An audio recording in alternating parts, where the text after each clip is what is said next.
തിരുവനന്തപുരം പിഴിഞ്ഞത്ത് ടിപ്പറിൽ നിന്ന് കല്ല് തെറിച്ച് വീണ് മരിച്ച മുക്കോല സ്വദേശി അനന്തുവിന്റെ സംസ്കാരം ഇന്ന് നടക്കും. പോസ്റ്റ്മോർട്ടത്തിന് ശേഷം അനന്തുവിന്റെ മൃതദേഹം വീട്ടിലെത്തിച്ചു. വീട്ടിലും അനന്തു പഠിച്ച കോളേജിലും പൊതുദർശനമുണ്ടായിരുന്നു.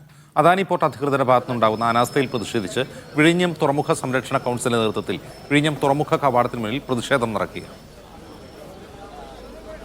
വിഴിഞ്ഞത്ത് ടിപ്പർ ലോറിയിൽ നിന്ന് കല്ല് തെറിച്ച് വീണ് വിദ്യാർത്ഥി മരിച്ചതിൽ കുറ്റക്കാർക്കെതിരെ കടുത്ത നടപടി ഉണ്ടാകുമെന്ന് മന്ത്രി വി ശിവൻകുട്ടി അന്വേഷണത്തിൽ ജില്ലാ കളക്ടറെ ചുമതലപ്പെടുത്തി. പോർട്ട് അധികൃതർ അർഹമായ സഹായം നൽകണം. സർക്കാരിന്റെ ഭാഗത്തു നിന്നുള്ള സഹായത്തിന്റെ കാര്യത്തിൽ മുഖ്യമന്ത്രിയുമായി ആലോചിച്ച് തീരുമാനിക്കുമെന്ന് വി ശിവൻകുട്ടി പറഞ്ഞു. അനന്തുവിന്റെ വേർപാട് മനസാക്ഷിയെ ഞെട്ടിക്കുന്നതാണ്. ഏറ്റവും വല്ലാത്ത ദുഃഖകരമാണ്.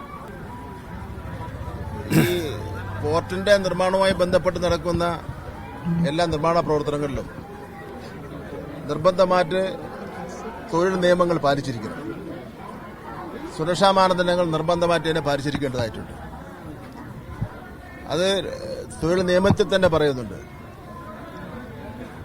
ഇവിടെ നിരവധി സംഭവങ്ങൾ ഇതുമായി ബന്ധപ്പെട്ട് ഉണ്ടായിട്ടുണ്ടെന്നാണ് നാട്ടുകാർ പറയുന്നത്, പത്രങ്ങളിലൂടെയൊക്കെ തന്നെ കണ്ടിട്ടുള്ളത്.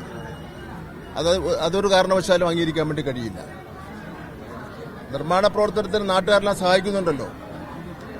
നാട്ടുകാരുടെ ജീവന് അപായം ഉണ്ടാവുന്ന രൂപത്തിലും അപകടം ഉണ്ടാവുന്ന രൂപത്തിലും ഒരു കാരണവശാലുമുള്ള പ്രവർത്തനങ്ങൾ നടത്താൻ വേണ്ടി പാടില്ല. അത് ഗവൺമെന്റ് അനുവദിക്കുന്ന പ്രശ്നമേ ഇല്ല. ജില്ലാ കളക്ടറോട് അതിന്റെ വിശദമായിട്ടൊരു അന്വേഷണം നടത്തി റിപ്പോർട്ട് നൽകുന്നതിന് വേണ്ടി ആവശ്യപ്പെട്ടിട്ടുണ്ട്. കളക്ടറുടെ റിപ്പോർട്ടിന്റെ അടിസ്ഥാനത്തിൽ ആവശ്യമായ നടപടി സ്വീകരിക്കും. അനന്തുവിന്റെ കുടുംബത്തെയും സഹായിക്കുന്നതിന് വേണ്ടി അദാനി കമ്പനി തന്നെ തയ്യാറാവണം. നല്ല സഹായം അവർ കൊടുക്കേണ്ടതായിട്ടുണ്ട്. ഗവൺമെന്റിനെ കൊണ്ട് എന്തൊക്കെ സഹായം ചെയ്യാൻ കഴിയുന്ന സംബന്ധിച്ചിടത്തോളം മുഖ്യമന്ത്രിയുമായിട്ട് ചർച്ച ചെയ്ത് തീരുമാനിക്കും. RB സനൂപ് വിവരങ്ങളും അയച്ചിരുന്നു. സനൂപ്, എന്താണ് മന്ത്രി പറഞ്ഞത്?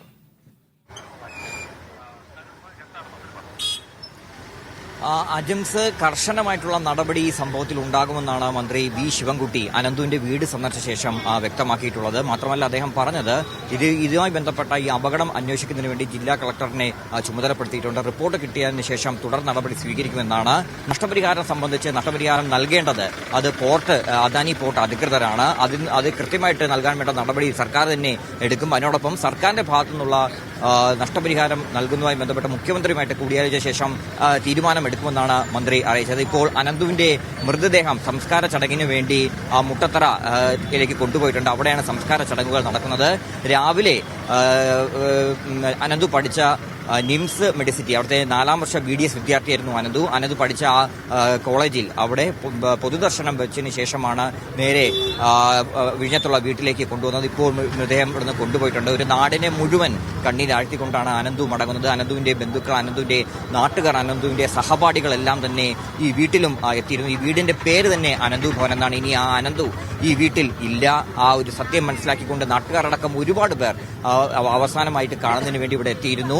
നാട്ടുകാർ പല തവണ പരാതിപ്പെട്ടതാണ് സർക്കാരിനും അത് പോലീസിന്റെ അടുത്തും എല്ലാം തന്നെ. കാരണം ഈ അമിത ഭാരവുമായിട്ടാണ് ഈ ടിപ്പറുകൾ ഈ ഭാഗത്തുകൂടി വിഴിഞ്ഞം തുറമുഖത്തേക്ക് പോകുന്നത്. അതുകൊണ്ട് തന്നെ കർശനമായിട്ടുള്ള നടപടി എടുക്കണം. ഇതിനെ നിയന്ത്രിച്ചേ പറ്റുള്ളൂ. പക്ഷേ അതൊന്നും ആരും കേട്ടില്ല. അതെല്ലാം വിതുരകരണങ്ങളിലാണ് വന്നു വീണത്. അതുകൊണ്ട് തന്നെ ഏറ്റവും ഒടുവിൽ ഒരു ജീവൻ നഷ്ടപ്പെട്ട ശേഷമാണ് ഇപ്പോൾ കർശനമായിട്ടുള്ള നടപടി സ്വീകരിക്കുമെന്നൊക്കെയുള്ള വാക്കുകൾ സർക്കാരിന്റെ ഭാഗത്തുനിന്ന് വന്നിട്ടുള്ളത്. എന്തായാലും അനന്തുവിനെ എല്ലാവർക്കും നഷ്ടപ്പെട്ടിട്ടുണ്ട്. ഇനിയൊരിക്കലും ഇങ്ങനൊരു അപകടം ഉണ്ടാവരുത് എന്നാണ് ഈ നാട്ടുകാർ പോലും പറയുന്നത്. അജിംസ്. ശരി, RB സനൂപാണ് അനന്തുവിന്റെ വീട്ടിൽ നിന്ന് വിവരങ്ങൾ നൽകിയത്. അല്പസമയത്തിനകം തന്നെ ഈ സംസ്കാര ചടങ്ങുകൾ നടക്കും.